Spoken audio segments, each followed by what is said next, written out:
Halo semua, kembali bersama saya Hendy. Di video kali ini saya akan merangkum drakor bergenre thriller misteri yang berjudul Dark Hole. Bercerita tentang sekelompok penyintas yang harus berjuang untuk hidup mereka melawan mutan yang tercipta saat manusia menghirup asap gelap dari lubang misterius. Detektif Hwasun yang awalnya ingin mencari pembunuh suaminya justru terlibat dengan hal tak terduga ketika orang-orang berubah jadi mengerikan seperti monster. Bersama dengan mantan polisi bernama Taehan, mereka berdua bekerja sama untuk menyelidiki dan menyelamatkan penduduk yang bertahan hidup.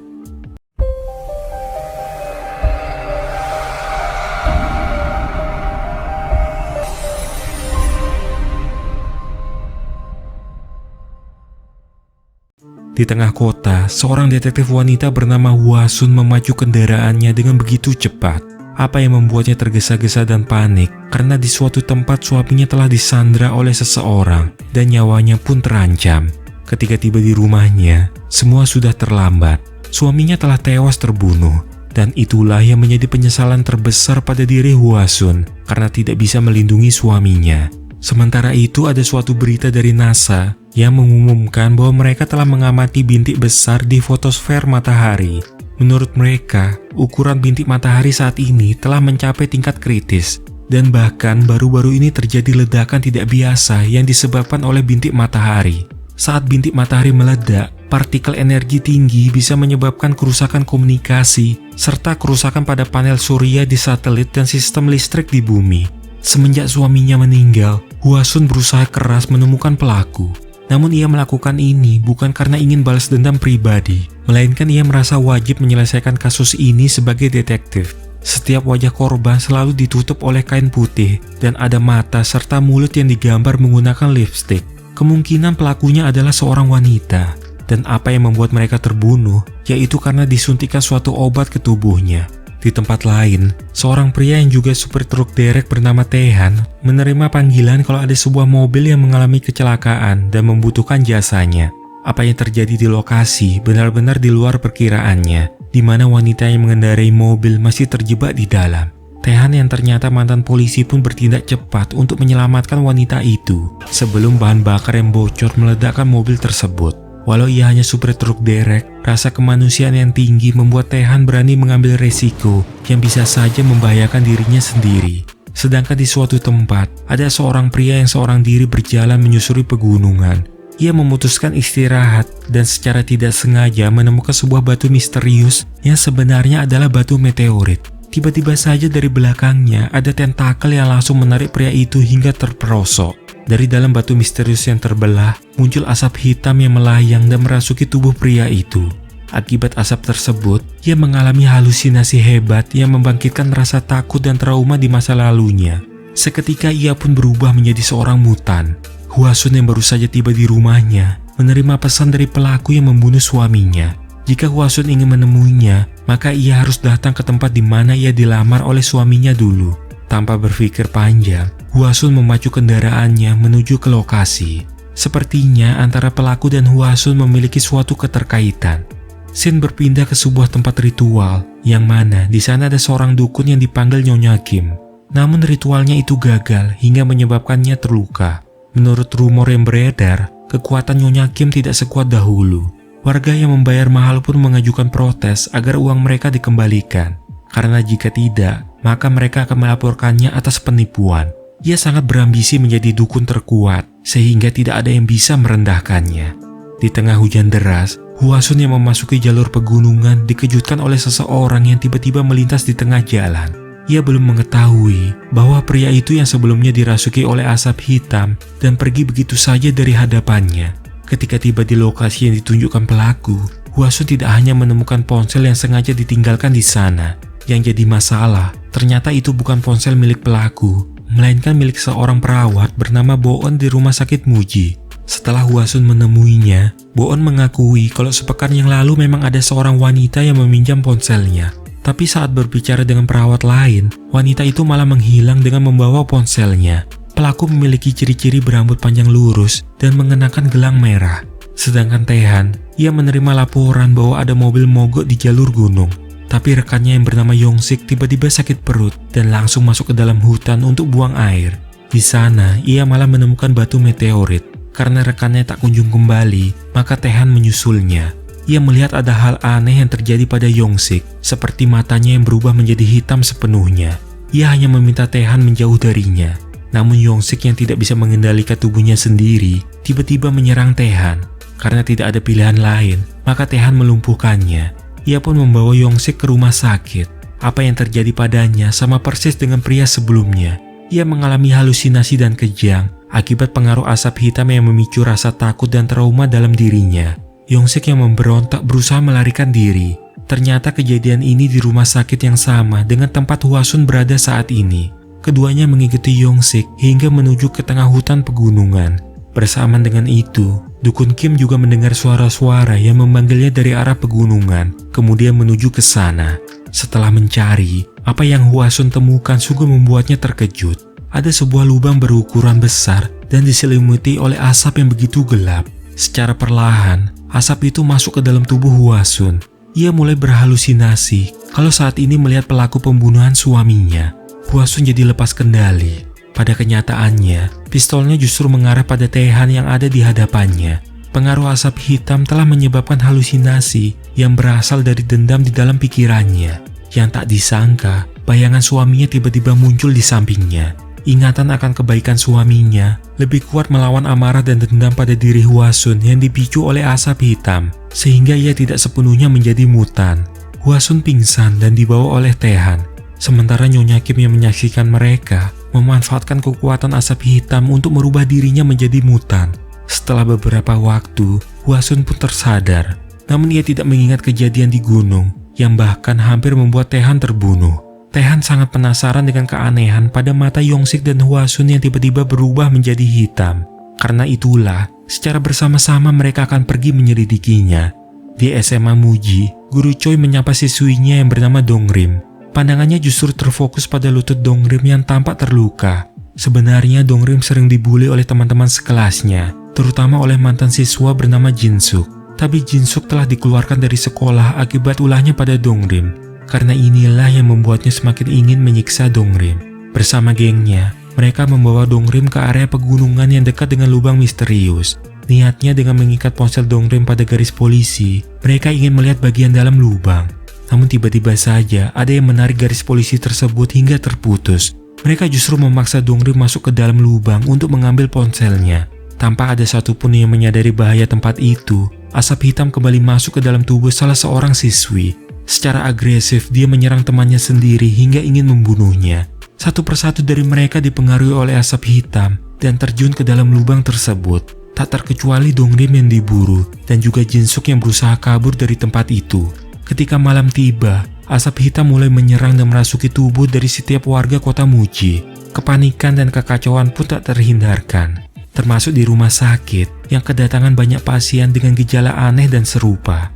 Hwasun menandai pria yang pernah ia lihat di jalur pegunungan sebagai orang yang kemungkinan terjangkit.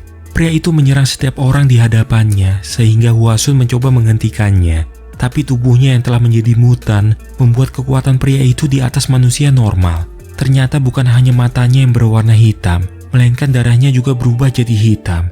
Secara mendadak, Boon sang perawat meminta bantuan pada Hwasun untuk mencari putrinya yang saat ini sendirian di rumah. Namun ketika tiba di rumahnya, mereka tidak menemukan keberadaan anak itu. Ternyata, putrinya yang bernama Doyun itu bersembunyi di bawah mobil sebelum akhirnya dikejar oleh mutan yang mengira dia anaknya. Sedangkan Taehan, ia pergi mencari Yongsik rekannya. Pengaruh asap membuat Yongsik teringat akan trauma pada ayahnya dulu, sehingga menyebabkan ia berhalusinasi kalau setiap orang di hadapannya adalah ayahnya. Itulah alasan mengapa ia menyerang Taehan. Walau sempat bertahan, akhirnya Taehan memutuskan kalau ia harus mengakhiri hidup rekannya itu. Setelah mencari, Boon berhasil menemukan putrinya. Namun ia kembali dihadang oleh mutan yang menganggap kalau Doyun adalah anaknya. Berkat bantuan Hwasun, nyawa putrinya bisa terselamatkan. Tapi sang ibu harus mengorbankan dirinya untuk menghentikan amukan mutan tersebut. Ia hanya berpesan kalau putrinya harus tetap hidup dan menuruti segala perkataan detektif. Akhirnya, asap hitam yang berhembus menyelimuti tubuh sang perawat. Keadaan kota yang begitu kacau membuatnya kesulitan mencari tempat yang aman. Hingga ia mendengar ada warga yang mengatakan kalau saat ini SMA Muji dijadikan tempat untuk berlindung. Tidak ada pilihan selain mengikuti petunjuk itu. sebelum asap hitam sampai merubah mereka menjadi mutan.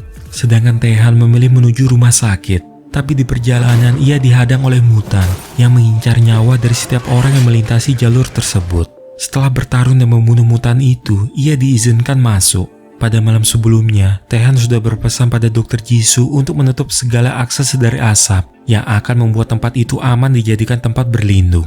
Antara Dr. Jisoo dan juga Taehan sama-sama pernah mendapat gigitan. Hal ini membuktikan kalau gigitan dari para mutan tidak akan menginfeksi manusia. Rupanya Dukun Kim juga berada di rumah sakit itu. Ia masih mengingat jelas kalau sebelumnya ia melihat bagaimana Hwasun menghirup asap hitam.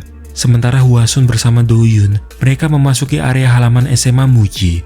Tempat itu telah dipenuhi asap hitam, sehingga mereka perlu mengenakan masker agar tidak menghirupnya. Yang tak disangka, para mutan menyadari kehadiran mereka. Mau tidak mau, Hwasun harus menghadapinya, sembari melindungi Do-yoon dari serangan makhluk-makhluk buas itu. Satu persatu mutan berhasil ia atasi. Namun karena jarak pandang yang terbatas dan jumlah musuh yang begitu banyak, membuat Hwasun cukup kewalahan menghadapinya. Beruntung Guru Choi menemukan mereka, sehingga nyawa keduanya terselamatkan. Kembali ke rumah sakit, dari CCTV mereka menemukan ada penyintas lain yang berada di lantai berbeda. Dan salah satunya adalah istri dari petugas Hyunho yang sedang hamil. Taehan bersama kedua polisi mencoba menyelamatkan mereka yang saat itu berada di lantai 5. Namun mereka dikejutkan oleh serangan para pasien yang telah berubah menjadi mutan, sehingga mereka terpaksa merubah rute penyelamatan. Sementara itu, Dukun Kim melakukan ritual kembali. Ia melakukan ritual berbeda, yang kali ini tampak seperti lubang hitam. Rupanya setelah dirasuki asap hitam, diam-diam ia jadi memiliki kemampuan mengendalikan para mutan dan juga asap hitam. Para penyintas yang mencari jalan keluar secara tiba-tiba diserang oleh banyak mutan. Tapi polisi yang sejak tadi menemani mereka malah membantai semua orang di sana. Ternyata pria bernama Jinsu itu sebenarnya pembunuh berantai yang menyamar sebagai polisi untuk melarikan diri. Kejadian ini hanya menyisakan Jinsu dan sang ibu hamil. Beruntung Jihye berhasil mengecoh sang buronan untuk kabur lewat lift. Taehan yang datang terlambat hanya menemukan Jinsu yang berpura-pura sebagai korban. Ia belum mengetahui kalau pria di hadapannya itu merupakan penjahat berbahaya. Sementara di sekolah, Guru Choi dan juga Dongrim mengumpulkan obat dari UKS. Tapi mutan-mutan yang ada di area itu menyadari kehadiran mereka dan menyerangnya. Keadaan kaki Dongrim yang terluka menyebabkannya sulit untuk berjalan lagi. Berkat bantuan dari Hwasun, mereka akhirnya berhasil melepaskan diri dari kejaran mutan yang begitu ramai. Selama bersembunyi di dalam aula, Dongrim bercerita kalau ia telah kehilangan kedua orang tuanya, di mana ayahnya tewas dalam kecelakaan tabrak lari, sedangkan ibunya meninggal saat ia masih SD. Saat ini, ia tidak punya keluarga lagi. Sedangkan di dalam sekolah, tiba-tiba Jinsuk menghampiri warga yang berlindung di sekolah dan mengatakan kalau mereka semua akan mati. Ia bahkan memukuli Guru Choi dan juga warga lainnya, seolah-olah Jinsuk bersikap seperti mutan. Ternyata benar, ia mulai mengalami halusinasi di mana ada suara-suara yang memerintahkannya untuk membunuh setiap orang yang sudah meremehkannya. Sifat licik ditambah pengaruh asap hitam menjadikannya sosok yang begitu jahat. Dengan sengaja ia menghancurkan setiap kaca dan membuka jalan supaya asap hitam dan juga para mutan bisa masuk ke sana. Akibat perbuatannya, keadaan jadi semakin kacau. SMA Muji bukan tempat aman lagi, sehingga mereka harus segera pergi dari sana. Dengan menggunakan bus sekolah, mereka berusaha meninggalkan SMA Muji. Tapi Hwasun dan Dongrim yang terpisah saat ini masih berada di aula. Karena hanya jendela satu-satunya jalan keluar, maka keduanya berusaha turun secepatnya sebelum para mutan menyerang mereka. Mereka menerobos hadangan mutan yang sempat menaiki atap bus menuju lokasi aman selanjutnya. Si ibu hamil akhirnya mencapai rumah sakit Muji. Kondisi Jihye tidaklah sehat dan ia juga memperingatkan Dr. Jisoo kalau ada seorang pembunuh yang menyamar sebagai polisi. Hal ini langsung disampaikan pada Opsir Park yang baru tiba di sana bersama Taehan. Merasa terdesak, maka Jinsu menyandra salah seorang perawat yang bernama Yun. Ia memerintahkan Yun membawanya ke lokasi Kementerian Hukum. Tidak ingin tinggal diam, maka Taehan bergegas mengejarnya. Saat tiba di gerbang Kementerian Hukum, tiba-tiba saja Yun menabrakkan kendaraannya dan langsung menusuk Jinsu. Ia melarikan diri menuju sebuah swalayan. Akibat menghirup asap hitam, Jinsu mulai berubah menjadi mutan. Di perjalanan, bus yang ditumpangi Hwasun bersama rombongan tiba-tiba saja mogok dan terhenti di lokasi yang tidak aman. Mereka memutuskan turun sebelum diburu oleh mutan. Rupanya sejak awal Jinsuk bersembunyi di dalam bagasi, dan dialah penyebab bus ini mogok. Setelah mencari tempat aman, mereka menemukan salah satu toko yang tidak terkunci. Karena Dongrim terpisah dari mereka, maka Guru Choi berniat mencarinya. Yang tak diduga, tiba-tiba saja tentakel monster menghujam tubuh salah seorang warga. Semua panik ketika tentakel itu masih terus menyerang mereka. Tepat ketika Do-yun akan diserangnya, dengan sigap Hwasun melindunginya. Tapi terjadi suatu keanehan, di mana monster itu justru menghentikan serangannya, kemudian pergi begitu saja. Apa ini artinya monster itu sengaja membiarkan mereka hidup dan menunggu kesempatan lain untuk menyerang kembali? Sementara itu, Jinsu masih memburu Yun yang bersembunyi di antara tumpukan barang. Di sisi lain, Taesun yang masuk ke ruang yang sama harus berhadapan dengan Jinsu. Sebagai mutan, kekuatan Jinsu sungguh di luar dugaannya. Tapi Taehan sadar kalau ia harus mencari titik lemahnya. Tepat ketika Jinsu memegangnya, dengan cepat Taehan mencabut pisau di tubuh Jinsu untuk menusuk kepalanya. Jinsu pun akhirnya tumbang setelah dihajar oleh Taehan dengan kapaknya. Tapi ia sama sekali belum mengetahui bahwa Yun sebenarnya bukan perawat biasa. Secara tiba-tiba ia menyerang Taehan menggunakan suntikan. Tapi Taehan mampu mencegahnya, dan hal itu membuatnya teringat pada perkataan Hwasun sebelumnya kalau suaminya dibunuh menggunakan obat. Jadi terjawab bahwa psikopat yang membunuh suami Hwasun adalah perawat Yun. Taehan langsung memberitahukan Hwasun kalau ia telah menemukan siapa pembunuh suaminya, kemudian memborgolnya di dalam gedung swalayan. Sebagai wanita psikopat, Yun sama sekali tak terlihat takut ataupun menyesali perbuatannya. Di saat Taehan lengah, ia bahkan dengan nekat mematahkan jarinya sendiri agar bisa lepas dari borgol. Dengan sengaja ia keluar tanpa mengenakan masker supaya asap hitam merasuki tubuhnya dan merubahnya menjadi mutan. Sama seperti sebelumnya, orang yang ia incar adalah Hwasun. Seperti yang diharapkannya, Hwasun benar-benar datang sendirian ke sana mencarinya. Yang tak disangka, berhadapan dengan pembunuh suaminya justru membangkitkan kemampuan separuh mutan yang dimilikinya. Hwasun sungguh dipenuhi dendam untuk membunuh Yun. Tapi lagi-lagi bayangan suaminya kembali muncul dan menyadarkan Hwasun agar kembali pada jati dirinya. Apa alasan Yun membunuh suaminya? Agar Hwasun takut kepadanya. Ia dulunya adalah tersangka pembunuhan, tapi Hwasun dan suaminya justru percaya kalau mereka bisa merubah Yun ke jalan yang benar. Kepercayaan itulah yang membuat Yun membenci keduanya dan memutuskan membunuh suami Hwasun. Di saat mereka hampir terjatuh, Hwasun berusaha menopang tubuh Yun. Tapi ia sudah tidak sanggup lagi menahannya, yang pada akhirnya Yun harus terjatuh dan tewas. Berkat bantuan Taehan, Hwasun bisa terselamatkan. Dari tentakel monster yang menyerang mereka sebelumnya, Hwasun merasa kalau ada makhluk yang terus mengawasi mereka. Dugaannya, monster ini bisa mengendalikan para mutan dan asap hitam. Setelah lama terpisah, Dongrim akhirnya menemukan tempat persembunyian mereka. Ia mengaku telah melihat monster di dalam asap hitam dan tidak ingat apa-apa lagi setelahnya.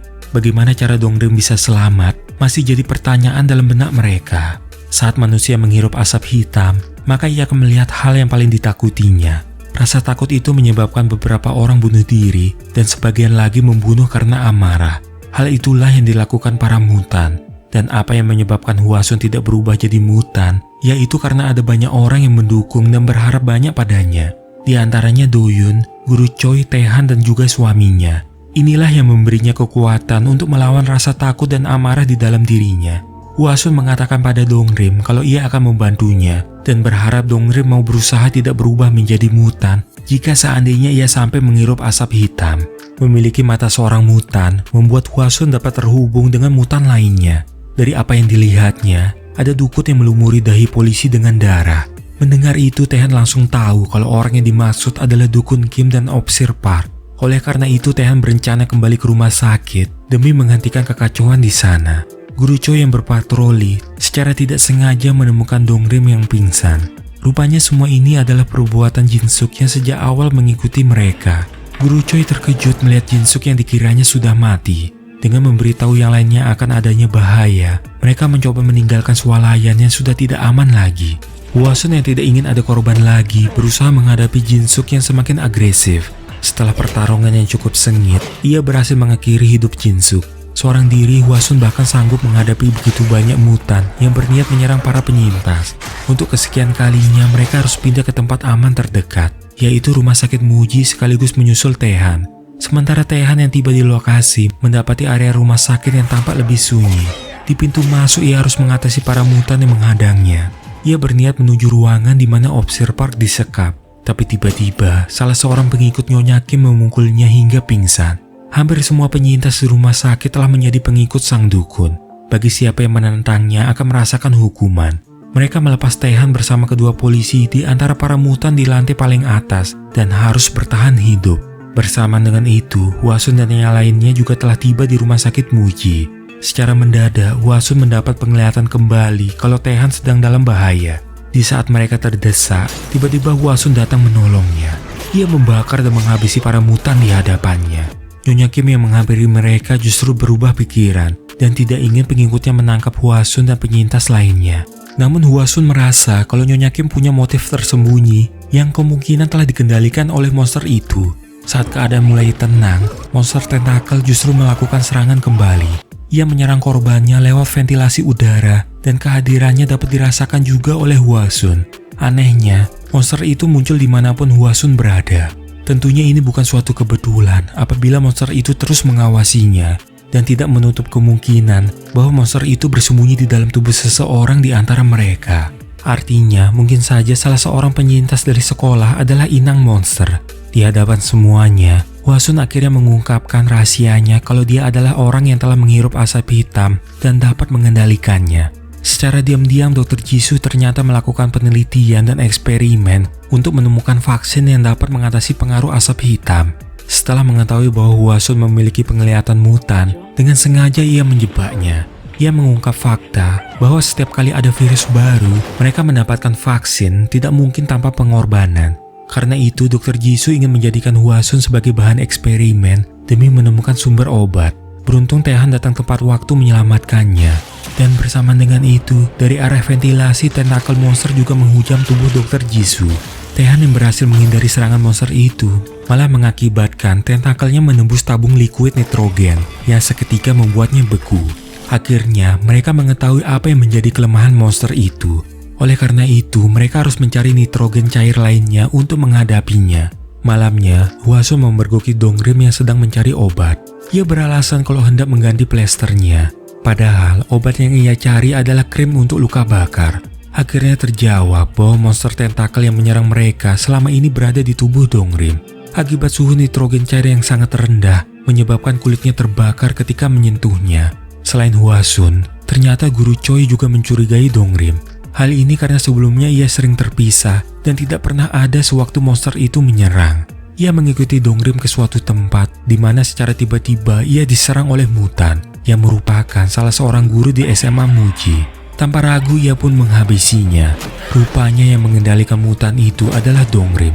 Ia benar-benar telah dikuasai oleh monster itu yang tanpa ampun menghabisi nyawa Guru Choi dengan begitu kejamnya.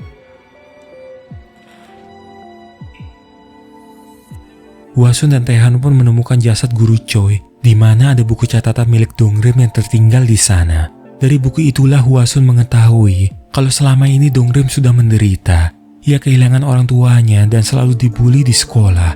Demi membalaskan dendamnya, ia merelakan tubuhnya bergabung dengan monster itu dan membunuh setiap orang yang telah merenggut kehidupannya. Karena sudah tidak membutuhkan Nyonya Kim, maka Dongrim turut membunuhnya. Dari dinding, Hwasun mendapati sebuah pesan yang ditujukan kepadanya. Kalau ternyata Dongrim telah menculik Doyun dan menunggu Hwasun di suatu tempat. Dari penglihatan mutan yang dimilikinya, diketahui bahwa tempat yang dimaksud adalah pabrik bahan kimia Muji. Selain itu, Hwasun juga melihat ada tangki nitrogen cair di sana. Jika Dongrim pergi ke tempat kelemahannya berada, kemungkinan ia memberi mereka harapan untuk menghancurkannya di sana. Di ruang mesin, seorang diri Doyun mencoba mencari jalan keluar dari tempat itu. Monster itu masih terus saja mengawasinya. Beruntung Hwasun berhasil menemukan Doyun yang tampak syok dan ketakutan. Mereka berusaha kabur dari kejaran monster yang menginginkan tubuh Hwasun. Namun tentakelnya malah tersangkut di antara kabel, sehingga memberi kesempatan pada keduanya keluar dari ruangan tersebut. Sedangkan Taehan, ia menghadapi para mutan yang memenuhi koridor. Akhirnya, mereka bisa melihat wujud monster yang sesungguhnya. Alasan kenapa monster itu membiarkan Hwasun hidup selama ini karena ia ingin mengambil tubuhnya yang dianggap kuat sebagai inang. Jika Hwasun menerimanya, maka ia akan membiarkan semua orang hidup. Tapi Hwasun tidak memperdulikannya dan bersama dengan Dayun mereka terus memanggil nama Dongrim, memintanya keluar dari sana. Sejujurnya, Dongrim sendiri baru merasakan apa arti keluarga yang sesungguhnya semenjak bertemu dengan mereka. Ia pun menghentikan serangan dan pergi dari sana. Tehan menyadari kalau mereka harus segera mencari di mana lokasi tabung nitrogen cair. Tidak mudah untuk mencapai ruangan tersebut karena mereka harus berpencar dan juga melewati hadangan para mutan pabrik. Hwasun yang akhirnya menemukan lokasi tabung sangat terkejut oleh Officer Park yang telah terluka oleh serangan monster itu. Hwasun yang tidak ingin ada korban lain akhirnya menyerahkan diri. Namun saat monster itu menyentuhnya, secara tiba-tiba ia justru masuk ke dalam ingatan Dongrim dan menyaksikan bagaimana penderitaan yang dialami Dongrim selama ini. Walau begitu, Dongrim tidak ingin Hwasun mengorbankan diri untuknya karena yang lain masih sangat membutuhkannya. Seperti janji sebelumnya, Hwasun begitu ingin menyelamatkan Dongrim serta mengeluarkannya dari kegelapan ini. Tapi menurut Dongrim, ini tidak ada gunanya dan sudah terlambat. Jika saja ia bertemu dengan Hwasun sebelum bertemu dengan monster itu, mungkin hidupnya sekarang akan berbeda. Pada kenyataannya, ia sudah membunuh banyak orang dan harus mati agar ini berakhir. Semua ini demi Hwasun dan yang lainnya agar bisa tetap hidup. Dari hati yang terdalam, Dongrim mengatakan kalau ia sangat senang bisa bertemu dengan Hwasun. Tiba-tiba saja, tentakel monster itu menembus tabung nitrogen cair. Rupanya semua ini adalah usaha Dongrim yang mencoba mengendalikan monster tersebut. Hwasun tetap berharap Dongrim bisa melepaskan diri. Namun itu tidaklah mungkin karena tubuh Dongrim sepenuhnya telah menjadi monster. Walau berat baginya, satu-satunya cara untuk membebaskan Dongrim yaitu dengan membunuh monster itu. Dengan satu tembakan, monster yang telah diselimuti nitrogen cair akhirnya hancur berkeping-keping. Karena inangnya telah mati, maka secara bersamaan para mutan juga turut terjatuh. Setelah sekian lama, mereka akhirnya bisa menghirup udara segar lagi. Berkat perjuangan mereka, kekacauan akibat asap hitam berhasil teratasi. 1 bulan kemudian, keadaan kota Muji kembali normal dan damai. Hwasun mengunjungi makam Dongrim dan berterima kasih karena sudah berjuang sampai akhir. Rasa takut, kebencian, serta amarah akan membuat manusia berusaha membebaskan diri dari semua itu, entah dengan cara mengakhiri hidupnya atau mengakhiri hidup orang yang dibencinya. Ibaratnya seperti terjatuh ke dalam lubang gelapmu sendiri. Jika kamu jatuh terlalu dalam, segeralah keluar dari sana sebelum kegelapan menyelimuti pikiran dan hatimu yang tanpa sadar telah merubahmu menjadi monster. Semoga cerita ini bisa bermanfaat untuk kalian. Terima kasih atas waktu luangnya dan sampai jumpa di kesempatan lainnya.